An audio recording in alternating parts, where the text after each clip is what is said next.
안녕하세요. 정상으로 인도하는 사람들 셀파 김혜성입니다. 자, 이번 시간에는 지난 124회 전산세무 1급 이론 문제풀이를 시작해 보도록 하겠습니다. 지금 바로 출발해 보시겠습니다. 자, 문제 1번. 다음 중 저가법을 적용하여 재고자산의 장부금액을 결정할 수 있는 사유로 옳지 않은 것은 그랬어요.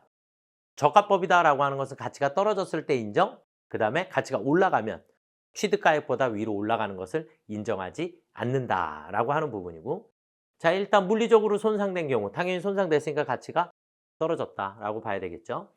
완전히 또는 부분적으로 손상된 경우도 마찬가지고, 판매 가격이 상승했다. 판매가는 전혀 상관없습니다. 장부가랑. 그러니까 저가법은 원가에서 떨어졌을 때만 우리가 저가법을 적용을 하도록 되어 있으니까, 네, 그래서 3번이 정답이 되겠습니다.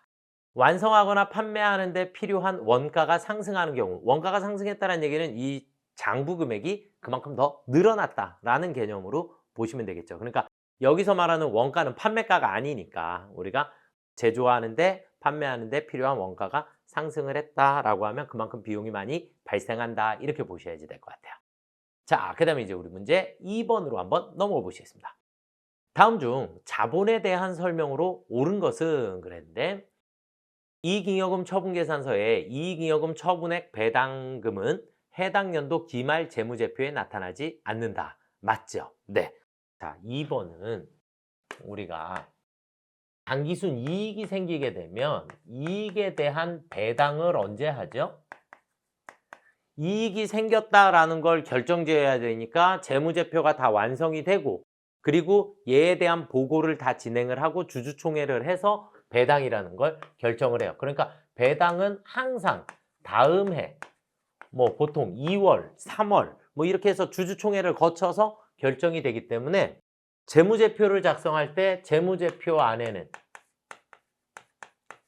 12월 31일을 기준으로 하니까 이 배당이 들어갈 수가 없더라. 이건 다음 해에 우리가 장부에 기록을 할 수가 있겠죠. 그렇죠? 네, 그렇게 되니까 기말 재무제표에는 나타나지 않는다. 맞는 표현이 됩니다. 자, 자기 주식을 제외한 자본 조정 항목은 기타 자본 조정으로 통합하여 표시할 수 있습니다. 네, 자, 우리가 자본잉여금에 주식 발행 초과금, 감자차익, 자기주식 처분이익, 이렇게 세 가지가 있죠. 그쵸? 세 가지가 있고, 주식 발행 초과금은 주식 발행 초과금이라 쓰고요. 그 다음에 감자차익과 자기주식 처분이익, 이렇게 둘을 묶어서 기타 자본 잉여금이라고 합니다. 이렇게 묶어서 표시가 가능하다, 이렇게 보시면 될 것 같고, 자본잉여금은 주식 할인 발행 차금이 아니라 뭐야? 주식 발행 초과금과 기타 자본잉여금으로 구분하여 표시해야 하고요.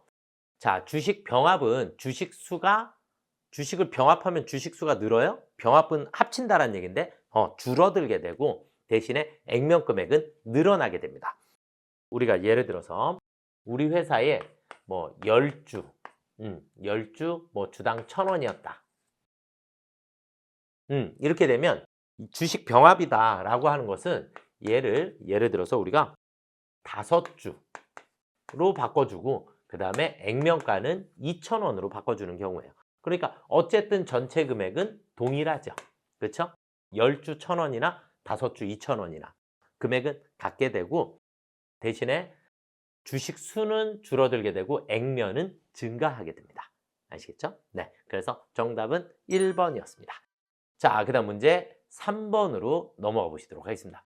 다음 중 기업회계 기준상 자산과 부채의 인식 및 측정에 대한 설명으로 가장 적절하지 않은 것은 그랬어요. 자, 일단 자산, 부채를 인식하려면 우리 무형자산에서 어떻게 했죠? 기업이 통제하고 있으며, 맞죠? 기업이 통제하고 있으며 경제적 효익의 유입 가능성이 매우 높아야 하고,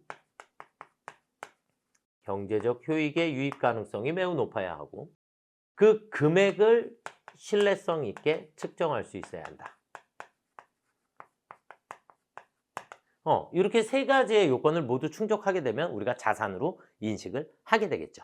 그렇죠? 네. 자, 그러면 자산은 해당 항목에 내재된 미래의 경제적 효익이 기업 실체에 유입될 가능성이 매우 높고 그 측정 속성에 대한 가액이 신뢰성 있게 측정될 수 있다면 재무제표에 인식한다. 네, 맞는 표현이 됩니다.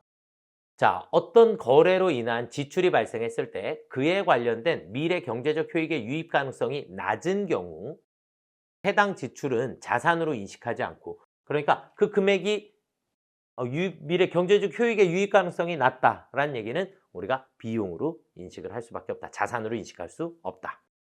영업활동에 사용되는 유형자산의 등 비유동자산의 경우 취득 원가에 기초하여 측정한다. 맞죠? 유형자산은 역사적 원가의 원칙이니까 취득 원가를 기준으로 산정하게 됩니다. 자, 추정의 근거가 불충분하여 추정치의 신뢰성이 의문시되는 경우에도 해당 항목이 재무제표 기본 요소의 정의를 충족한다면 주석으로 공시할 수 있습니다. 대신에 자산으로는 인식할 수 없다. 왜냐하면 추정의 근거가 불충분하다 그랬으니까. 네, 그래서 정확한 금액의 측정, 추정이 불분명하다라고 하게 되면 그때는 자산으로 인식할 수 없다. 이렇게 보시면 될 것 같아요. 그래서 4번이 정답이 되겠습니다. 자, 그 다음 문제 4번으로 넘어가 보도록 하겠습니다. 다음에 전기 또는 그 이전 기간의 오류 수정에 대한 설명으로 가장 옳지 않은 것은 그랬어요. 자, 우리 문제 4번은 3번이었고, 자, 문제 4번은 우리가 오류 수정인데, 오류 수정은 그냥 두 가지예요. 중대한 오류와 그 다음에 중대하지 않은 오류, 이렇게 두 가지를 보시면 되겠고, 중대한 오류는 우리가 300번대로 처리하고요. 그러니까 자본 항목으로 처리하도록 되어 있고, 중대하지 않은 오류는 우리가 900번대로 처리를 하게 됩니다. 그러니까 영업 외 손익으로 처리한다. 중대하지 않은 오류는 영업 외 손익으로 처리하도록 되어 있고, 그 다음에 중대한 오류는 잉여금의 증감으로 처리하도록 되어 있습니다. 아시겠죠? 그래서 요만큼만 여러분들이 이해를 하고 계시면 될 것 같아요. 자, 중대한 오류는 재무제표의 신뢰성을 심각하게 손상시킬 수 있는 매우 중요한 오류를 의미한다. 그래서 제가 그래요. 이렇게 설명드리거든요. 우리 수업 시간에 예를 들어서 어머, 장부에 100억이 빠졌네요. 중대해요? 빙고. 장부에 1000원이 빠졌는데요. 이거 중요하지 않아. 의사결정에 영향이 있냐 없냐 이런 걸 보시는 거예요. 그래서 금액의 크기가 가장 중요한 부분이 될 수 있고요. 중대한 오류는 소급법을 적용하여 수정하며 오류 수정으로 인한 영향은 2월 이익 잉여금에 반영하고 관련 자산 부채 계정을 수정한다. 네, 잉여금의 증감으로 처리한다. 단기에 발견한 전기 또는 그 이전 기간의 오류를 단기 손익에 반영하여서는 안 된다. 아니요. 단기 손익에 반영할 중대하지 않은 오류는 단기 손익에 반영할 수 있습니다. 그래서 3번이 정답이 되겠고요. 재무제표가 일반 기업회계 기준에 따라 작성되었음에도 불구하고 중대한 오류가 포함되어 있다면 그 재무제표는 신뢰성이 떨어지겠죠. 당연히 중대한 오류가 포함되어 있다면. 그래서 정답은 3번이 되겠습니다. 자, 그 다음 문제 5번으로 넘어가 보도록 하겠습니다. 다음 중 일반 기업회계 기준에 따른 외화 자산 및 외화 부채의 회계 처리에 대한 설명으로 가장 옳지 않은 것은? 자, 외화 자산의 회수 또는 외화 부채의 상환 시에 발생하는 차손익을 차손익이라고 한다. 그러니까 외환차익, 외환차손 이렇게 보시면 되겠죠. 네. 자, 외화 표시 매도 가능 채무증권의 외화 환산 손익은 기타 포괄 손익에 인식한다. 네. 그래서 매도 가능 증권에 대한 평가 손익이기 때문에 우리가 기타 포괄 손익 누계액으로 인식해야 하는 거고요. 보고기간 말에 화폐성 외화 항목은 거래일의 환율로 환산한다가 아니라 우리 결산일 기준 환율로. 문제 5번에 외화에 대한 것은 결산일 기준 환율로 계산을 하게 됩니다. 그래서 우리가 뭐 결산일, 기준 환율, 뭐 마감 환율 뭐 이렇게 얘기할 수 있어요. 그래서 그 부분을 얘기한다. 라고 거래일은 실제 거래가 발생했을 때를 얘기를 한다는 얘기예요. 그러니까 평가를 하지 않는다라는 의미가 돼버리니까. 그래서 정답은 3번이 되겠고요. 보고기간 말에 역사적 원가로 측정하는 비화폐성 외화 항목은, 그러니까 역사적 원가는 취득 원가를 얘기하는 거니까 거래일의 환율로 환산한다. 당연히 거래일의 환율로 남겨둬야 되겠죠. 그렇죠? 그래서 역사적 원가로 측정한다라는 얘기는 취득 원가를 의미한다. 이렇게 보시면 될 것 같아요. 그래서 3번이 정답이 되겠습니다. 자, 이제 문제 6번 보시도록 하겠습니다. 주식회사 미래는 선입선출법에 의한 종합원가 계산을 채택하고 있다. 가공원가는 공정 전반에 걸쳐 균등하게 발생하고 있다. 다음의 자료를 바탕으로 당기 가공원가 발생액을 계산하면 얼마인가 그랬어요. 자, 문제 6번은 우리가 선입선출법인데 선입선출법을 저는 어떻게 푸냐? 말, 성, 빼, 초, 말, 기.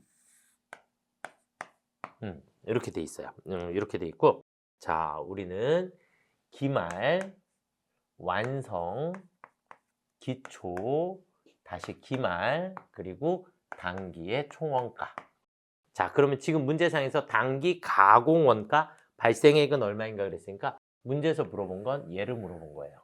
얘를 물어본 거고, 우리가 기본적인 분모만 계산을 하게 되면 얘를 우리는 완성품 환산량이다 라고 얘기를 하는 거고, 그리고 여기 분수를 계산을 하게 되면 여기서 우리는 단위당 원가, 단가를 계산하실 수 있다. 이렇게 보시면 돼요. 자, 그러면 지금은 단위당 원가가 100원이다 라고 주어져 있네요. 그렇죠? 단위당 원가는 100원입니다 라고 주어져 있고, 그러면 완성품 환산량만 계산해 주시면 되겠죠? 그렇죠? 완성품 환산량만. 자, 그러면 완성품 수량 T자 또 그려봐야겠네요. 그렇죠? 자, 기초 수량이 5,000개, 그 다음에 단기 착수가 2만 개, 그리고 기말이 4,000개. 그러면 2만 1,000개의 완성품 수량이 나오겠죠. 그렇죠? 자, 거기서 마이너스 기초 수량. 그런데 기초 5,000개 중에 완성도가 70%니까 3,500개를 빼주시고, 다시 여기다가 플러스 기말. 기말은 4,000개인데 50%니까 2,000개. 그러면 1,500개를 빼주시면 되니까 19,500이 나오나요? 그렇죠? 여기까지 이 완성품 환산량이 19,500이 나오게 돼요. 그럼 단가가 100원이니까 100원 곱해주시면 단기의 총 제조원가는, 단기 총 제조 비용은 얼마예요? 195만 원인가요? 공이 2개가 붙으니까, 맞죠? 195만 원이 정답이 되겠습니다. 그래서 정답은 1번. 이해가 되실까요? 원가에게 가르치시는 분들마다 다 차이가 너무 많다 보니까 완성품 환산량 계산, 이거는 여러분들 제가 핵심만 딱 요약 정리로도 해놨으니까 완성품 환산량 계산식을 아예 정확하게 이해하시면 문제에 그냥 갖다 대입만 하면 무조건 다 풀어내실 수 있지 않을까라고 생각을 합니다. 자, 그 다음으로 넘어가 보시겠습니다. 문제 7번입니다. 자, 다음 중 원가의 분류에 대한 설명으로 옳은 것은 그랬어요.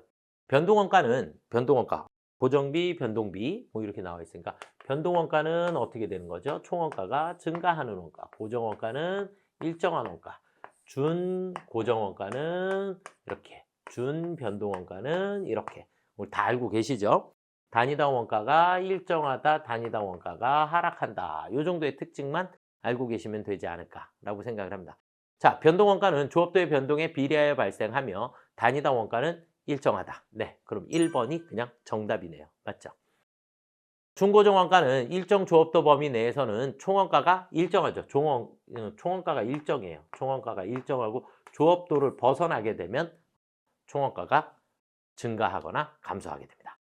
고정원가는 조업도의 변동에 관계없이 총원가는 일정하고 단위당 원가는 조업도가 증가할수록 감소하죠. 단위당 원가는 감소한다. 준변동 원가는 조업도와 관계없이 발생하는 고정원가와 조업도의 변동에 비례하여 발생하는 변동원가로 구성되는 원가로서 계단식 원가를 말한다. 아니요, 이렇게. 그래서 고정비와 변동비를 같이 가지고 있다. 이렇게 보시면 될 것 같아요. 1번이 정답이죠.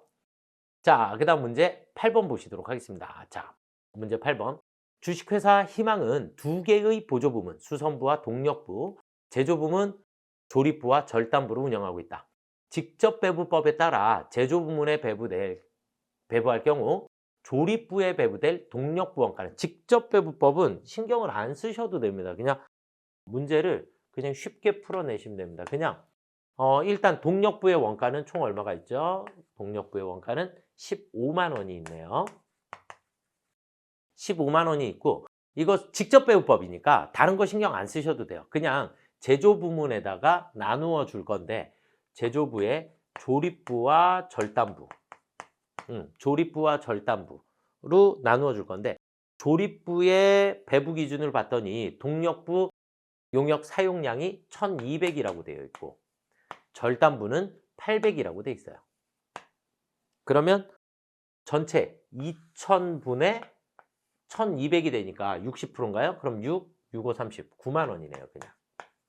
그래서 9만 원, 6만 원 이렇게 배분을 해주시면 되겠죠, 그쵸? 맞나요? 네. 그래서 그냥 이대로 계산해 주시면 정답이 되지 않을까. 4번이 정답이 되겠습니다. 자, 문제 9번 보도록 하겠습니다. 다음 중 표준원가에 대한 설명으로 가장 옳지 않은 것은, 표준원가를 기초로 한 예산과 실제 원가를 기초로 한 실제 성과와의 차이를 비교하여 성과평가에 이용할 수 있다. 네, 표준원가는 말 그대로 표준치고 실제로 쓴 거랑 비교하면서 성과를, 예를 들어서 표준보다 실제 원가를 더 적게 썼다면 그만큼 우리 회사에는 득이 생기는 유리한 결과가 나오겠죠. 네. 자, 원가 흐름의 가정만 필요하기에 제품 원가 계산 및 회계 처리가 신속하다. 제품 원가 계산 및 회계 처리는 신속해요. 근데 원가 흐름의 가정이 필요가 없어요. 표준 원가는 그냥 원가 흐름을 다 따지는 게 아니에요. 그냥 평균치를 가지고 한꺼번에 계산을 끌어다 쓰기 때문에, 그래서 원가의 흐름 가정만 필요하다. 흐름 가정이 필요가 없습니다. 그래서 2번이 정답이 되겠고요.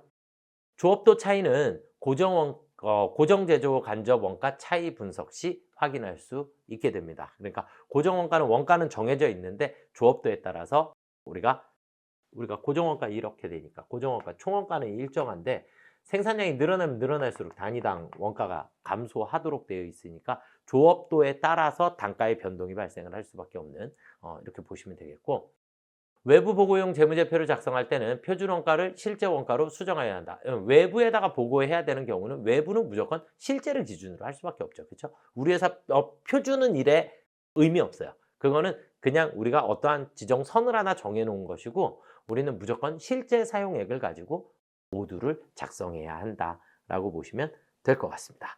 그래서 정답은 2번이 되겠습니다.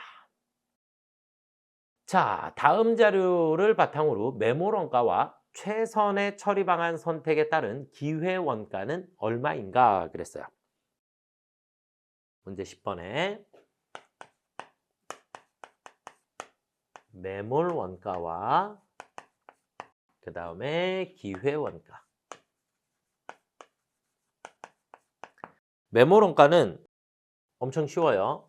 매몰원가는 역사적 원가. 그래서 매몰원가는 장부가를 우리가 역사적 원가다라고 얘기를 해요.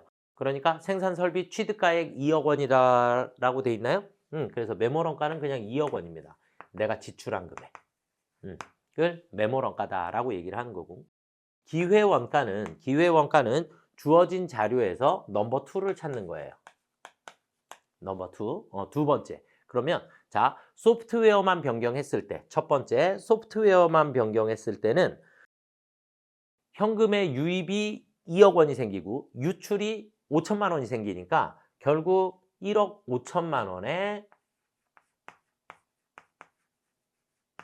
득이 발생을 하겠죠. 그렇죠? 네. 자, 그다음에 두 번째는 설비까지 변경하는 경우. 설비까지 변경을 하게 되면 4억 원을 벌을 수 있고 1억 5천을 쓰게 되니까 2억 5천만 원의 수익을 만들어낼 수 있다.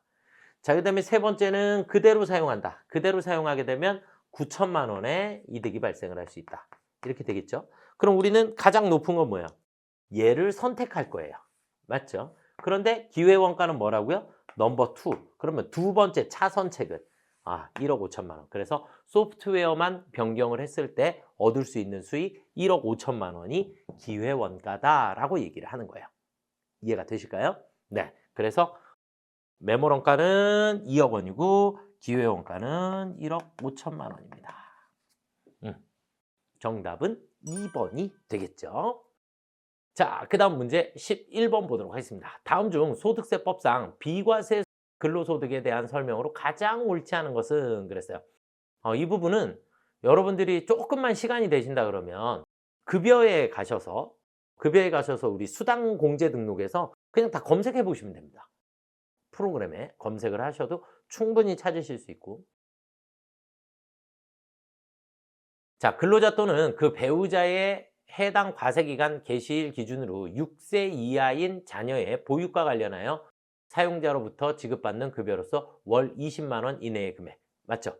그래서 보육수당 20만 원. 그런데 이거 26년도 시험서부터는 자녀 1인당 20만 원으로 변경이 되었습니다. 그래서 그거 참고해 주시면 좋을 것 같고요. 자, 그 다음에 발명진흥법에 따라 대학의 교직원 또는 대학과 고용관계에 있는 학생이 소속 대학에 설치된 산학협력단으로부터 받은 보상금 연 700만 원 이하의 금액, 비과세 맞습니다. 자, 근로자, 사용자와 특수관계에 있는 자를 포함하여 또는 그 배우자의 출산과 관련하여 자녀의 출생일 이후 2년 이내에 사용자로부터 최대 2차례에 걸쳐 지급받는 급여 전액. 맞습니다. 그런데 특수관계자에 있는 경우는 안 돼요. 그럼 불법 증여하게요. 직원으로 썼다가 돈 막 왕창 줬다가 이렇게 되기 때문에 그래서 특수관계에 있는 자는 해당 사항이 없습니다. 그래서 요 멘트가 틀렸기 때문에 그래서 3번이 정답이 되겠습니다. 자, 그 다음에 식사, 근로자가 사내 급식이나 이와 유사한 방법으로 제공받는 식사, 기타 음식물 또는 근로자가 받는 월 20만 원 이하의 식대는 우리가 비과세 처리하죠. 그죠? 네. 자, 그 다음 12번으로 넘어가 보시겠습니다. 자, 다음 중 법인세법상 지급이자에 대한 설명으로 가장 옳지 않은 것은 법인세법상 건설자금 이자 중 일반 차입금 이자는 취득원가 산입과 단기 송금 산입 중 하나를 선택할 수 있습니다. 건설자금 이자는 자본화 대상 금융비용에 해당하면 자산으로, 그렇죠? 아닌 경우에는 단기 비용으로 이렇게 처리할 수 있고, 채권자가 불분명한 사채의 이자는 송금 불산입하여 대표자의 상여로 소득 처분하도록 되어 있죠. 대신에 그중에 원천 징수한 부분은 기타 사회 유출로 소득 처분합니다. 당연히 알고 계시는 거죠. 지급이자를 송금 불산입하는 경우에는 채권자 불분명 사채이자를 가장 먼저 부인하도록 되어 있고요. 일반 차입금의 이자를 그 원본에 가산하는 경우 일시 예금에서 발생하는 이자 수익은 원본 가산하는 자본적 지출 금액에서 차감한다 그랬는데 일시 예금에서 잠깐 또 넣어놨는데 거기에 이자가 조금 생겼다. 그 부분까지는 자본적 지출에서 차감하지 아니합니다. 그러니까 수익으로 보지 않는다 라고 보시면 될 것 같아요. 그래서 원본에 가산하는 자본적 지출 금액에서 차감한다 라는 표현은 일시적으로 발생한 거는 해당 사항이 없다, 차감하지 아니한다 이렇게 보시면 될 것 같아요. 자, 그 다음 13번 보도록 하겠습니다. 13번 다음 중 부가세 신고 및 환급에 대한 설명으로 가장 옳지 않은 것은 그랬어요. 자, 폐업하는 경우 폐업일이 속하는 달에 다음 달 25일까지 신고해야죠.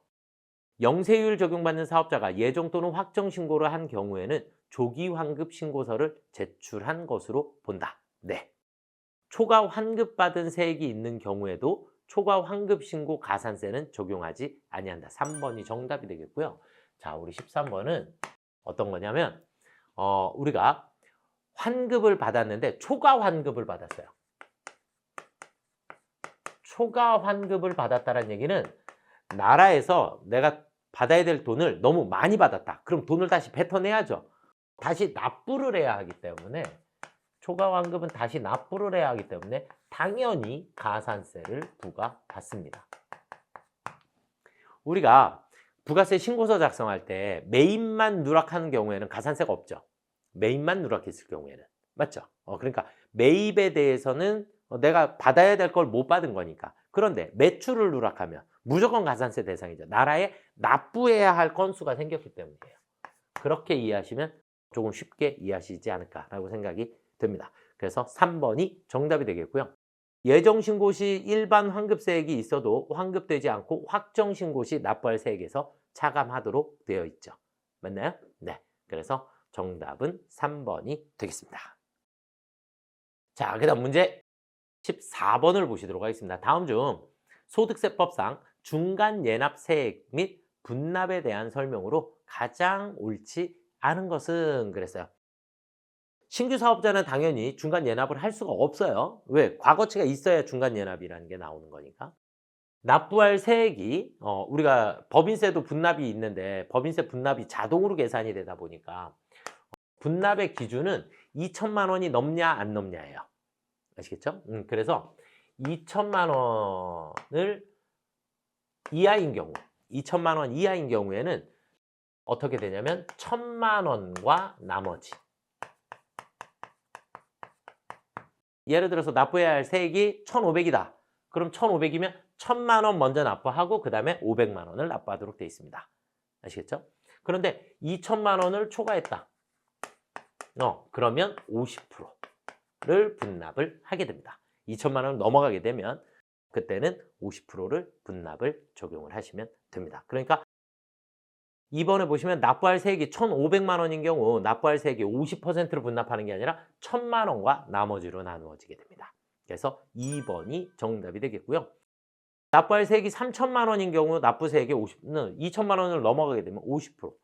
중간 예납이 50만 원 미만인 경우에는 징수하지 아니합니다.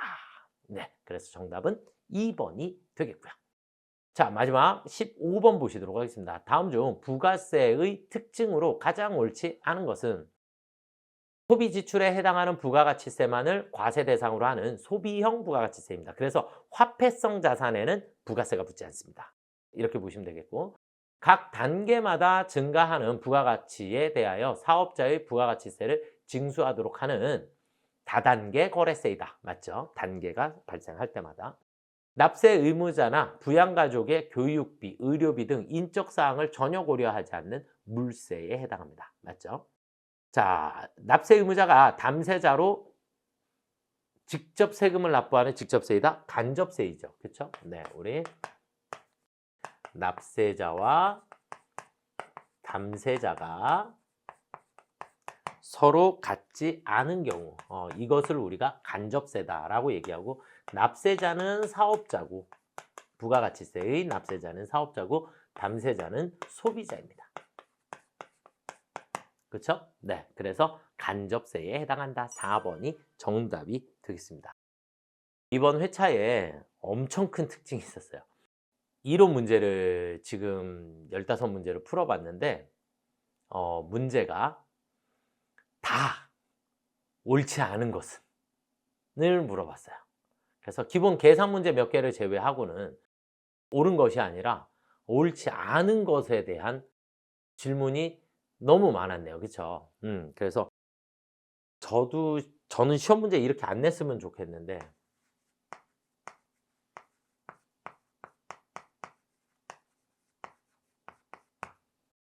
옳지 않은 것을 고르라고 얘기를 하는 게 나머지 보기를 거의 대부분을 이해를 하고 있어야지만 우리가 문제를 풀어내실 수 있어요. 그래서 세무 1급은 문제의 제가 볼 때는 지금 이번 회차 같은 경우에는 이론이 어떻게 보면 엄청 쉬운 이론인데 또 한편으로 보면 너무 어려운 이론인 것 같더라. 왜냐하면 계속 옳지 않은 것만 찾으라고 했기 때문에 여러분들이 조금 문제를 정확히 조금 이해를 하시는 거에 초점을 조금 많이 맞춰 주셨으면 좋겠다라고 생각을 합니다. 그래서 여러분들이 조금만 더 신경 쓰시고 공부를 해주시면 좋을 것 같습니다. 자, 오늘 수업은 여기까지 하도록 하겠습니다. 수고들 많이 하셨습니다. 여러분들의 합격을 응원하겠습니다. 감사합니다.